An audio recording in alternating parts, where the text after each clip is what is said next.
Un cordial saludo y qué gusto que ya estemos todos muy listos y preparaditos para el estudio del día de hoy. Hemos tenido un pequeño paréntesis en la charla de la semana pasada, pero hoy vamos a continuar en nuestro estudio del Evangelio de Mateo.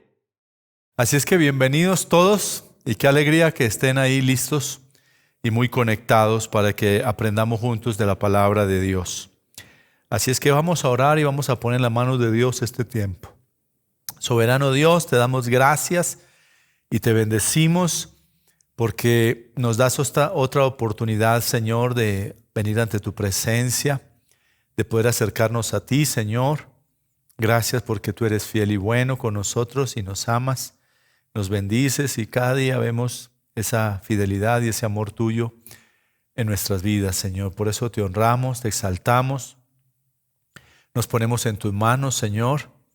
Queremos que te glorifiques en este tiempo y que nos permitas comprender tu palabra. Espíritu de Dios, necesitamos, reconocemos esa necesidad de ti. Por eso queremos que tú seas el que nos des entendimiento, nos hables, nos muestres tu palabra.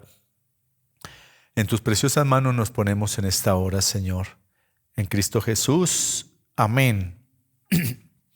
Muy bien, abra su Biblia, por favor, en el libro de Mateo, capítulo 18. Hoy vamos a la segunda parte. Hace 15 días estuvimos estudiando la primera parte y hoy vamos a ir a la segunda parte de este capítulo 18. Hoy vamos a estar estudiando desde el verso 15 hasta el verso 35. Del libro de Mateo capítulo 18.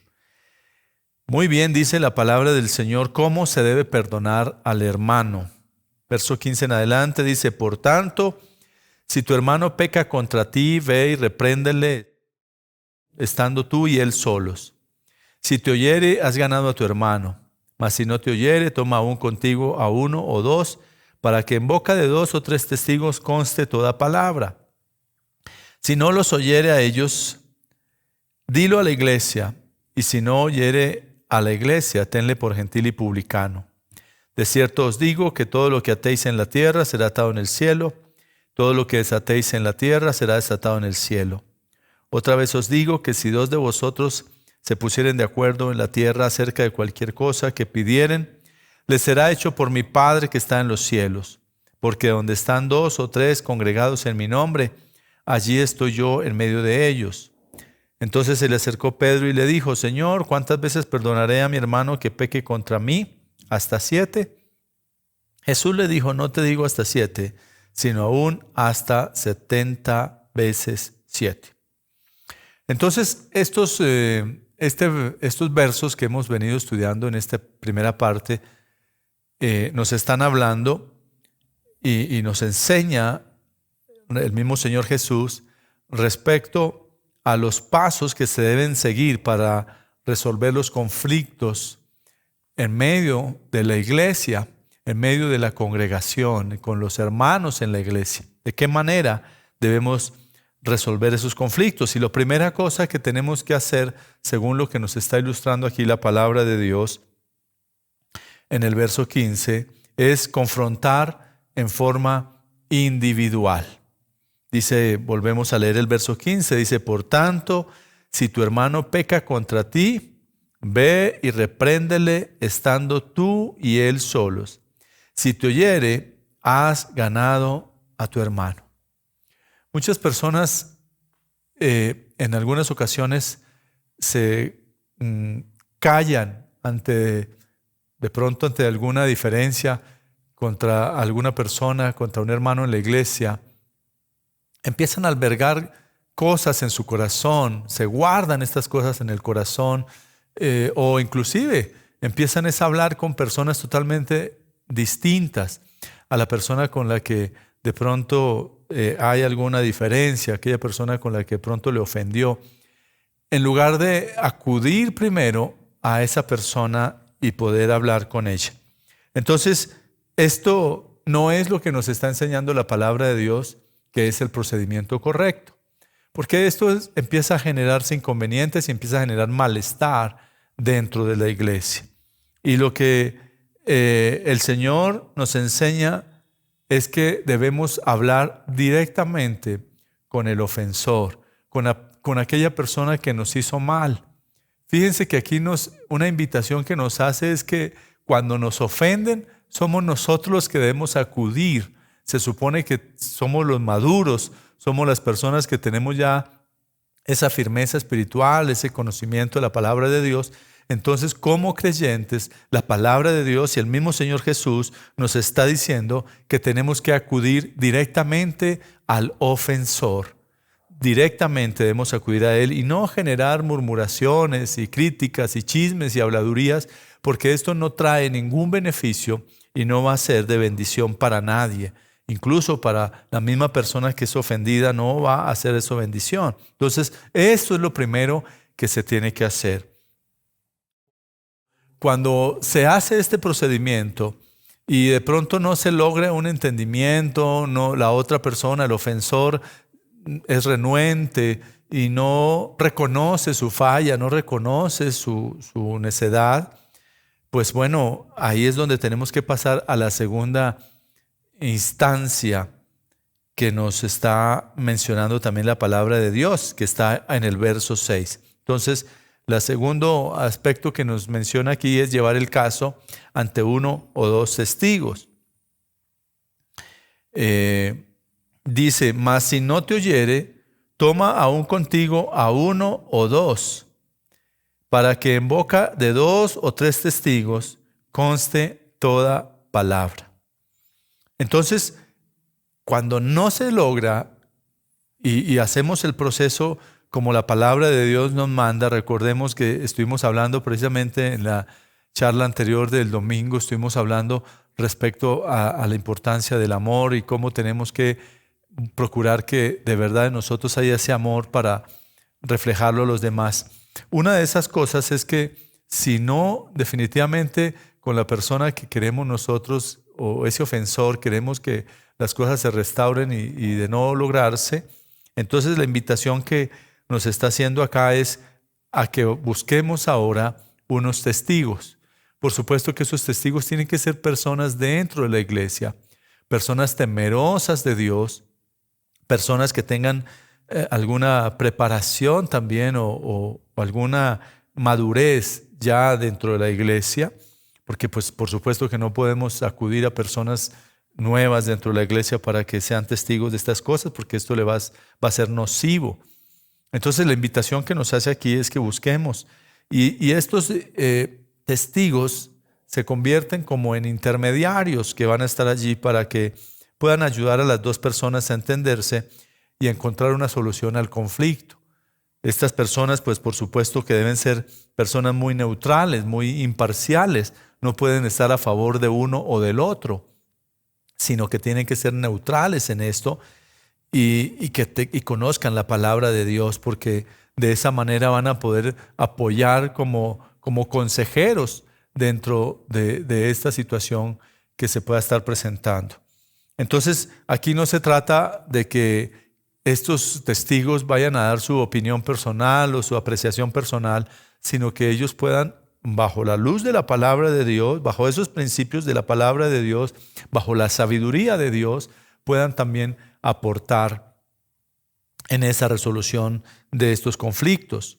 Entonces, aquí no se pretende con esto que estos testigos favorezcan al ofensor o al ofendido, alguno de los dos, sino que simplemente, como ya lo hemos dicho, pues que sean personas muy neutrales y que el propósito es aquí encontrar lo que es justo según la palabra de Dios. Es que haya el equilibrio en esto y que sea la palabra de Dios la que nos permita a nosotros poder tener claridad al respecto del asunto en mención. Este principio de tener testigos también se veía en el Antiguo Testamento. Quiero que vayamos a una cita bíblica que está en el libro de Deuteronomio, en el capítulo 19, en el verso 15. Dice la palabra del Señor: no se tomará en cuenta a un solo testigo contra ninguno en cualquier delito ni en cualquier pecado. Entonces fíjese que aquí se dice que no se puede usar a uno solo, porque puede haber la tendencia, puede haber la posibilidad de que esa persona se sesgue, se incline hacia alguno de los dos sin ser totalmente equilibrado en cuanto a la palabra de Dios.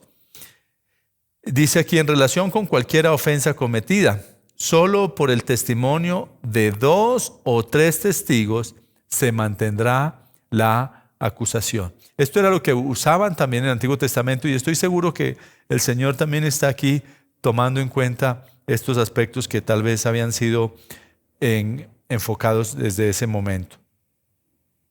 En el libro de Proverbios, en el capítulo 11, en el verso 14, dice la palabra del Señor: donde no hay dirección sabia, caerá el pueblo, mas en la multitud de consejeros hay seguridad. Note aquí que la expresión que dice aquí, que en la multitud de consejeros. Y recordemos que dijimos que estos testigos tienen allí una función de consejeros. Y aquí la palabra nos dice que en la multitud de consejeros hay seguridad. Hay seguridad porque pues igual cada uno con ese equilibrio que va a dar su opinión, entonces no va a haber ese sesgo de uno o de otro lado, sino que va a haber un equilibrio. Entonces, si la persona que ha cometido la falta no asume su responsabilidad, ni está dispuesta a cambiar y no quiere mejorar en aquellas cosas, pues aquí también nos manda la palabra de Dios a un tercer aspecto, y es llevar el caso ante la congregación. Mateo 18:17 dice: si no los oyere a ellos, dilo a la iglesia. Y si no oyere a la iglesia, tenle por gentil y publicano. Prácticamente en este tercero vamos a hablar de un cuarto también, que es tenle por un gentil y publicano. Pero hablemos primero de lo que dice aquí, que si no oyere, dilo a la iglesia.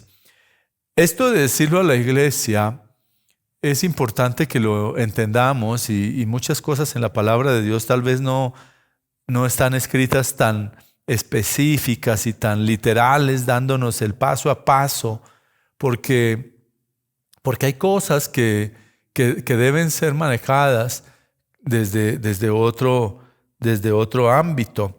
Y cuando aquí la palabra nos dice decirlo a la iglesia, y recordemos pues que estos son traducciones también de un idioma original del que se escribió, entonces puede que haya algún pequeño cambio en cuanto a esa traducción.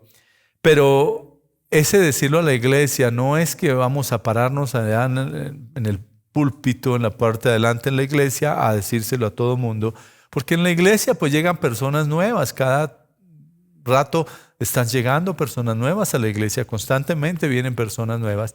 Entonces no va a ser de bendición. Esto de decirlo a la iglesia hace referencia al grupo de ancianos o grupo de liderazgo, por supuesto incluyéndose allí el grupo pastoral. En otros casos existen también un consejo de ancianos. En algunas denominaciones ahí están presididas de esa manera, están organizadas de esa manera, con un consejo de ancianos. Pero es importante que se entienda que debe ser dentro de ese grupo de ancianos, de liderazgo de la iglesia, el pastor de la iglesia, donde se pueda llevar este asunto, y el propósito que se tiene allí de ya llevarlo a esta instancia es buscando que haya un arrepentimiento en esta persona que está teniendo esta falla, en aquella persona que está cayendo en alguna de estas cosas que pues no agradan al Señor. Y aquí, si esta persona tampoco en este espacio y en este momento que tiene, no asume esa actitud de cambio, de arrepentimiento, entonces ahí sí pasaríamos a ese cuarto punto que yo mencionaba, que aunque estoy mencionando solo 3, pero entre estos 3 hay otro, que es expulsarlo de la iglesia. Es lo que debe hacer. Y aparentemente esto suena demasiado duro, esto suena demasiado fuerte, pero es un paso necesario si se quiere guardar la integridad dentro del seno de la congregación. De lo contrario, ese pecado contaminará a todos. Y por eso la idea de esto, y si el Señor Jesús es el que está ordenando esto, si es el que está mandando eso, pues Dios sabe. Y no es porque la iglesia no tenga misericordia, o el pastor o el liderazgo de la iglesia no tenga misericordia, o el consejo de ancianos de la iglesia no tengan misericordia, sino es un paso que el Señor mismo ha dado. Una persona que no quiere arrepentirse, una persona que quiere continuar con su pecado, pues es una persona que no puede permitírsele continuar dentro de la congregación. Entonces, Pablo también hace referencia a este tema en el siguiente texto bíblico, en 1 Corintios 5, capítulos 1 al 13, dice: de cierto se oye que hay entre vosotros fornicación, y tal fornicación cual ni aun se nombra entre los gentiles, tanto que alguno tiene la mujer de su padre.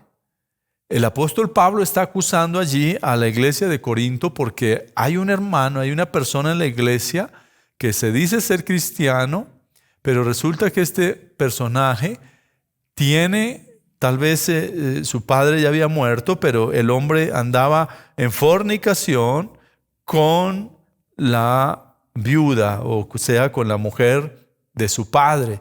Bueno, la Biblia aquí no nos da detalles al respecto, pero lo más probable es que sea eso, ¿no? De que él tal vez ya había muerto, pero el hombre, este muchacho, está con la mujer de su padre. Y vosotros estáis envanecidos, ¿no debierais más bien haberos lamentado para que fuese quitado de en medio de vosotros el que cometió tal acción? Ciertamente yo, como ausente en cuerpo, pero presente en espíritu, ya como presente he juzgado al que tal cosa ha hecho. En el nombre de nuestro Señor Jesucristo, reunidos vosotros y mi espíritu con el poder de nuestro Señor Jesucristo, el tal sea entregado a Satanás para destrucción de la carne, a fin de que el espíritu sea salvo en el día del Señor. Esta parte, cuando está diciendo aquí el apóstol Pablo, el tal sea entregado a Satanás, está diciendo que se le quite la cobertura de la iglesia, que sea sacado de la congregación. Es lo que se está refiriendo en otros términos el apóstol Pablo. Dice: a fin de que el espíritu sea salvo en el día del Señor. No es buena vuestra jactancia. ¿No sabéis que un poco de levadura leuda toda la masa? Y aquí el apóstol Pablo también está hablando un poco del efecto de que hace la levadura al leudar, a cómo puede impactar en una masa la levadura, pues así mismo como una persona con un pecado puede también afectar una comunidad. Limpiaos pues de la vieja levadura para que seáis nueva masa, sin levadura como sois, porque vuestra Pascua, que es Cristo, ya fue sacrificada por nosotros. Así que celebremos la fiesta no con la vieja levadura, ni con la levadura de malicia y de maldad, sino con panes sin levadura, de sinceridad y de verdad. Os he escrito por carta que no os juntéis con los fornicarios. Y esto, por favor, pongamos atención. No absolutamente con los fornicarios de este mundo, o con los ávaros, o con los ladrones, o con los idólatras, pues en tal caso os sería necesario salir del mundo. Más bien os escribí que no os juntéis con ninguno, que llamándose hermano, es decir, con alguien que diciendo ser cristiano, fuere fornicario, o avaro, o idólatra, o maldiciente, o borracho, o ladrón, con el tal ni aun comáis, dice el apóstol Pablo. Porque ¿qué razón tendría yo para juzgar a los que están fuera? ¿No juzgáis vosotros a los que están dentro? Porque a los que están fuera Dios juzgará. Quitad pues a ese perverso de entre vosotros. Entonces aquí el apóstol Pablo está reafirmando esto que allí en Mateo también el Señor estaba diciendo. Y el Señor Jesús luego continúa diciendo lo siguiente en el verso 18 al 20 de Mateo 18. De cierto os digo que todo lo que atéis en la tierra será atado en el cielo, y todo lo que desatéis en la tierra será desatado en el cielo. Otra vez os digo que si dos de vosotros se pusieren de acuerdo en la tierra acerca de cualquier cosa que pidieren, les será hecho por mi Padre que está en los cielos, porque donde están 2 o 3 congregados en mi nombre, allí estoy yo en medio de ellos. Siguiendo con esta conversación del tema del perdón, Pedro le hace aquí una pregunta al Señor en el verso 21. Entonces se le acercó Pedro y le dijo: Señor, ¿cuántas veces perdonaré a mi hermano que peque contra mí? ¿Hasta 7? Le pregunta Pedro. Y tal vez muchos de nosotros nos hacemos la misma pregunta.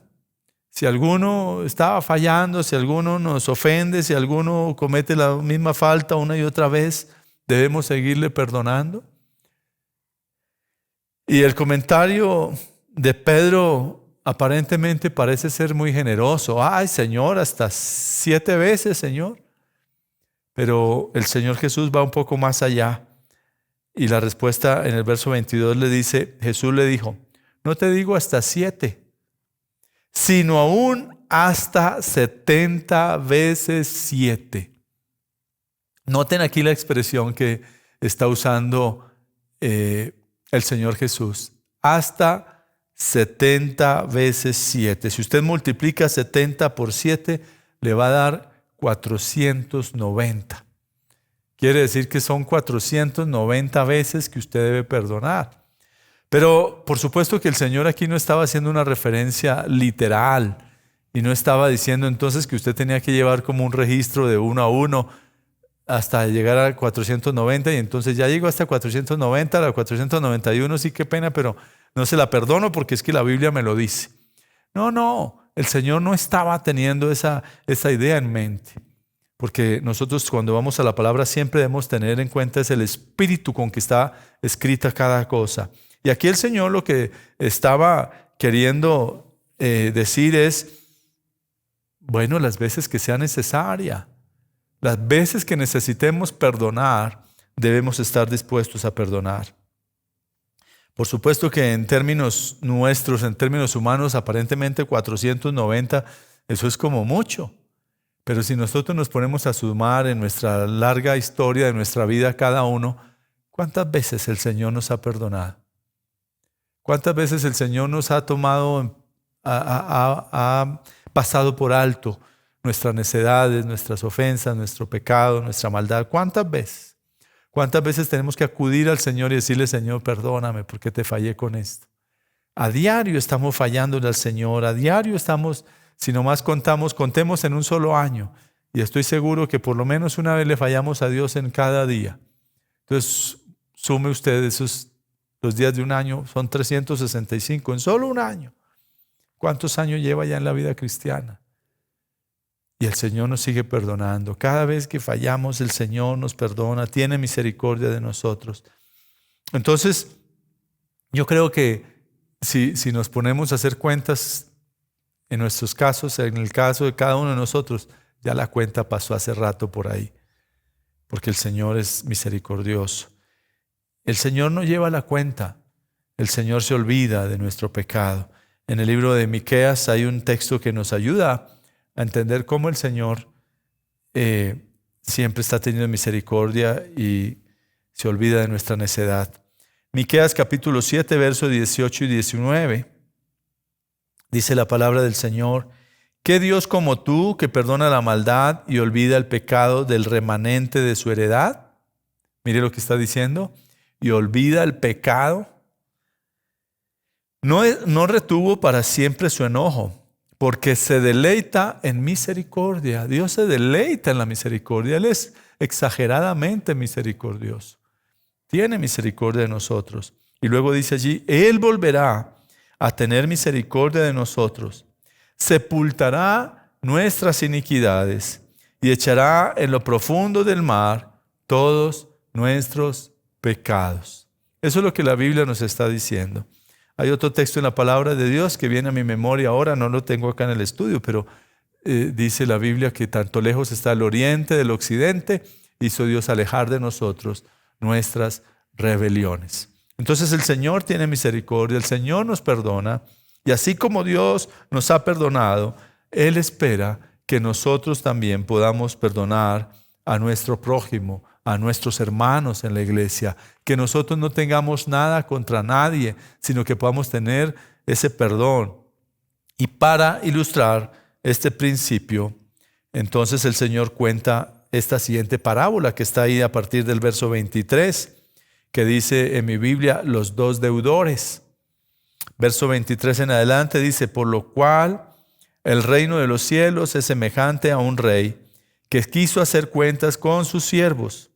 Y comenzando a hacer cuenta, le fue presentado uno que le debía 10,000 talentos.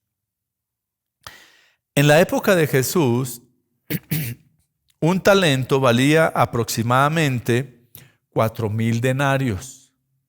Un talento equivalía a 4,000 denarios. Tal vez podemos hacer hoy una comparación, por supuesto guardando las proporciones de ese entonces, porque estamos hablando de 2,000 años luego, tal vez para que nos, simplemente como un ejemplo y como algo que nos dé más claridad. $1 puede equivaler aquí a un talento. 4,000 denarios equivale a 4,000 pesos. Más o menos esa es a cómo se está transando ahora el dólar en este tiempo, ¿no? $1, 4,000 pesos colombianos.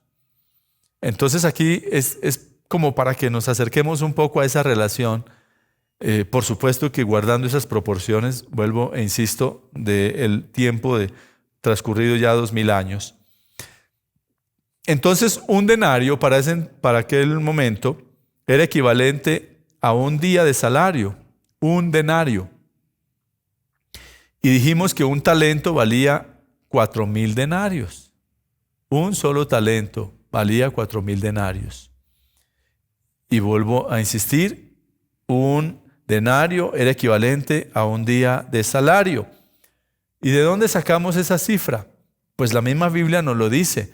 En el libro de Mateo, capítulo 20, que estudiaremos más adelante, pero aquí vamos viendo lo que vamos necesitando. Capítulo 20, versos 1 y 2. Dice, porque el reino de los cielos es semejante a un hombre, a un hacendado, que salió muy de mañana para contratar obreros para su viña. Y habiendo convenido con los obreros en un denario al día, ese fue el salario, los envió a su viña. Entonces, si hacemos esta relación de la cual estamos hablando, un talento, es la cifra que tenemos allí, podría equivaler a 4,000 días de salario, según lo que nos está mencionando el contexto anterior que estábamos revisando. Esto equivale a 4,000 días de salario, es decir, unos 11 años de trabajo. 11 años de trabajo era la equivalencia. Y en la cifra que tenemos aquí con los dos deudores, verso 24, dice, comenzando a hacer cuenta, le fue presentado uno que le debía 10,000 talentos. Y ya dijimos que un solo talento nos equivale a 4,000 días de salario, que nos equivale a 11 años de trabajo. 11 años de trabajo. Y notemos que la parábola nos dice que la deuda era de 10,000 talentos en el verso 24 que leímos, ¿no? Fue presentado uno que le debía 10,000 talentos. Entonces usted, como buen matemático, como muy estudioso, muy piloso, si hace la operación, multiplique 10,000, multiplique eso por 4,000, que equivale a cada uno de esos talentos, cada uno, ¿no? Entonces aquí tenemos 10,000 talentos. Si usted multiplica eso, va a tener una cifra astronómica. Si ya con 4,000 talentos decíamos que eran 11 años de trabajo, entonces ahora imagínense si multiplicamos 10,000. Entonces, ¿qué nos dice esto? ¿Qué quiere decir el Señor cuando está poniendo este ejemplo allí, esta ilustración, esta parábola que está hablando allí? Que era una deuda imposible de pagar. Podría pasar toda la vida este hombre trabajando para cubrir esa deuda y no la alcanzaría a cubrir. una deuda imposible de pagar para aquel hombre. Y continuando el relato, en el verso 25, dice: a este, como no pudo pagar, ordenó su señor venderle y a su mujer e hijos y todo lo que tenía para que se le pagase la deuda. Entonces aquel siervo postrado le suplicaba diciendo: Señor, ten paciencia conmigo y yo te lo pagaré todo. Pues la verdad no podía pagarlo de ninguna manera. Verso 27, el señor de aquel siervo, movido a misericordia, le soltó y le perdonó la deuda. Entonces, como dijimos anteriormente, esta era una deuda imposible de pagar.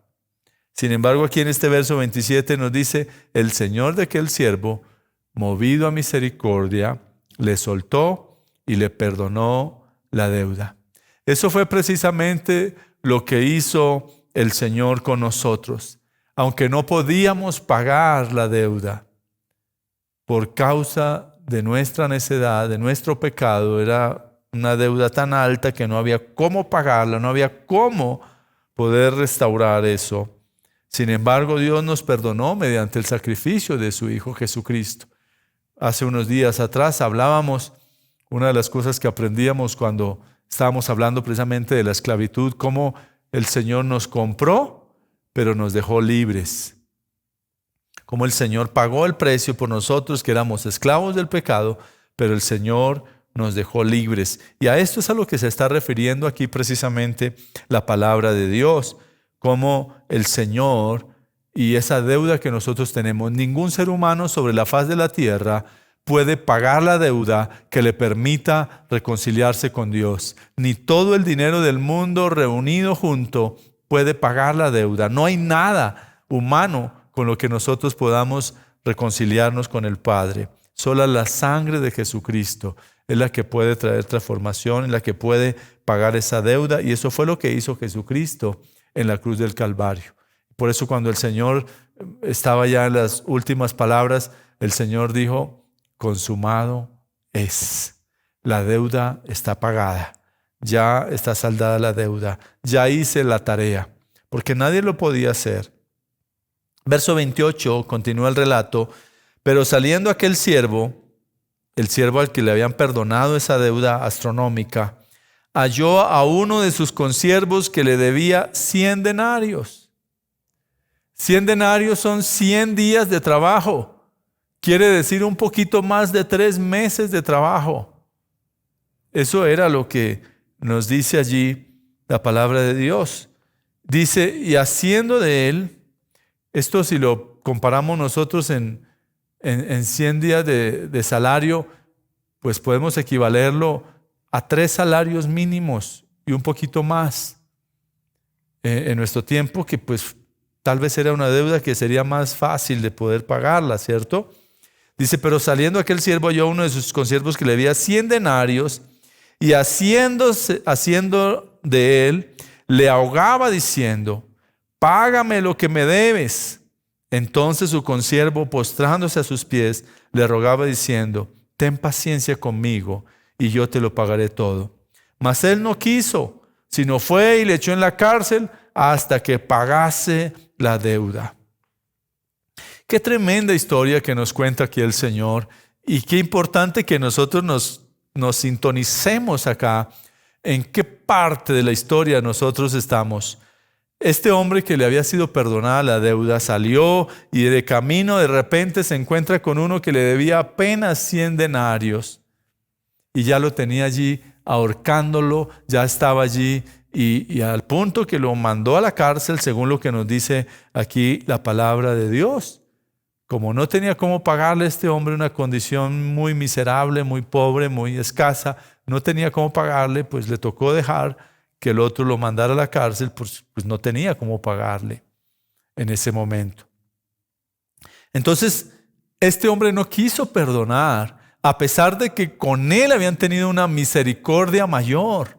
Esto nos habla de la condición de nosotros como seres humanos, que Dios, a pesar de que nos perdonó esa deuda tan grande que no podíamos pagar, nuestro pecado, no había ninguna manera de reconciliarla. Sin embargo, nosotros con nuestros consiervos, con nuestros hermanos, si no somos capaces de perdonarles esas cosas. El Señor está comparando eso mínimo que es una ofensa con nuestro hermano, aquellas situaciones que tenemos con nuestro hermano, a eso que nosotros estábamos y habíamos generado, como dice también la palabra en Romanos, había generado nuestra destitución de la gloria de Dios. Y eso es lo que está diciendo el Señor. ¿Cómo es posible que si Dios nos perdonó a nosotros y que tenemos hoy la oportunidad y el chance de la salvación, cómo es que no podemos perdonar a otro? Pues cosas tan insignificantes. Y eso es lo que quiere decir el Señor, que eso es insignificante. Las ofensas que nos haga alguien aquí es tan insignificante comparado con lo que nosotros hemos ofendido al Señor. Verso 31 dice: viendo sus consiervos lo que pasaba, se entristecieron mucho y fueron y refirieron a su señor todo lo que había pasado. Entonces, llamándole su señor, le dijo: siervo malvado, toda aquella deuda te perdoné porque me rogaste. Mire lo que le dice allí: ¿no debías tú también tener misericordia de tu consiervo como yo tuve misericordia de ti? Lo mínimo que podía hacer este personaje, lo mínimo, era perdonar la deuda. Él había sido objeto de misericordia. Lo mínimo que podía hacer este hombre. Y eso es lo mínimo también, es lo que el Señor nos está diciendo. Yo les he perdonado esa deuda que ustedes no podían pagar. O sea, yo los reconcilié con el Padre. Ustedes estaban destituidos de la gloria de Dios. Ustedes ya no tenían esperanza, pero yo pagué esa deuda con mi propia vida. ¿Cómo es que no puede perdonarle a un hermano por cualquier cosa que pase, cualquier tontería, cualquier cosa, incomodidad que a veces nos genera? ¿Cómo es que no somos capaces de perdonar? Entonces, estamos invitados a eso, que nosotros lo mínimo que debemos hacer es perdonar a nuestros hermanos, que la verdad eso es mínimo comparado con lo que Dios hizo por nosotros. Y sigue diciendo en el verso 34, entonces su señor enojado le entregó a los verdugos hasta que pagase todo lo que le debía. Así también mi Padre Celestial hará con vosotros si no perdonáis de todo corazón cada uno a su hermano sus ofensas. Mis amados, esto es en serio.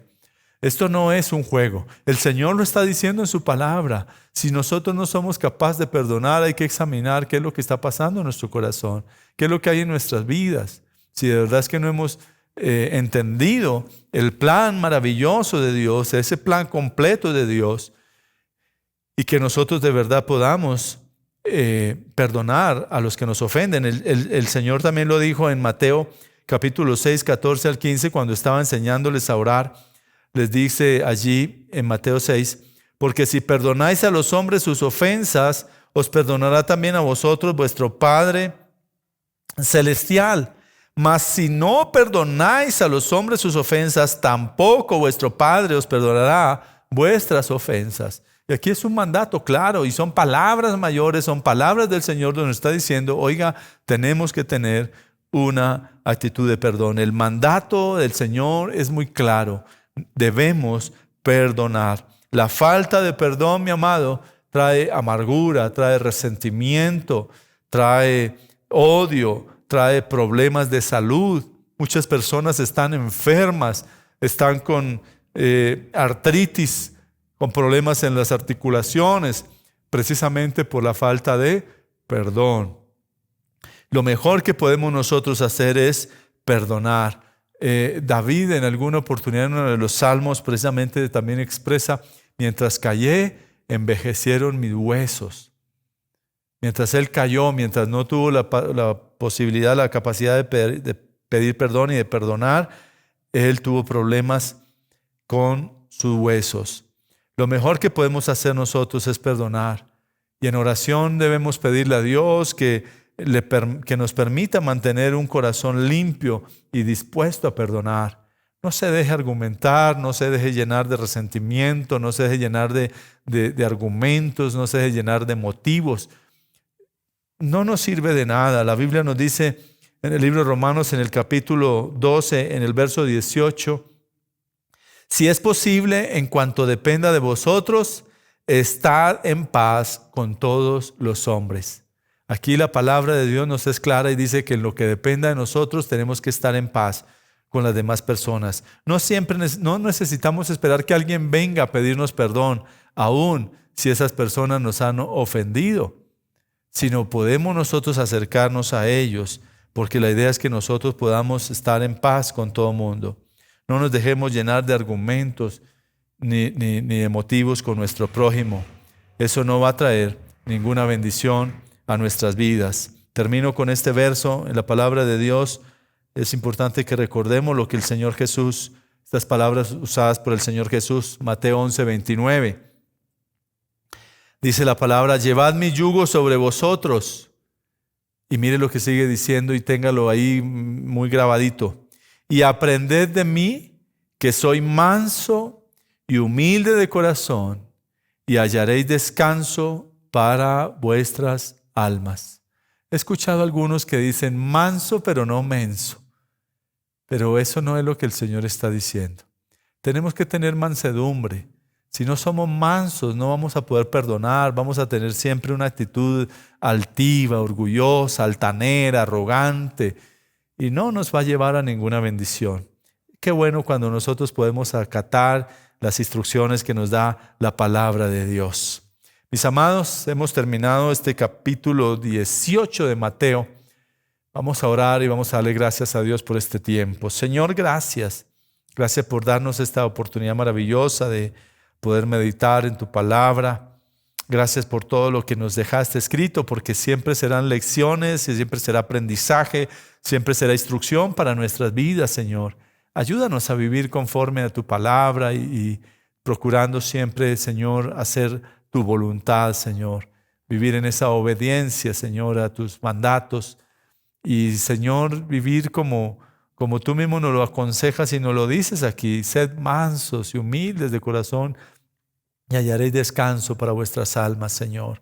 Danos esa mansedumbre, danos, Señor, ese dominio propio, esa templanza, Señor. Que el fruto de tu Espíritu esté en nosotros, Señor, para que podamos vivir una vida que te honre y que te glorifique, Señor. Te bendecimos, te honramos en Cristo Jesús. Amén. Que Dios me los bendiga.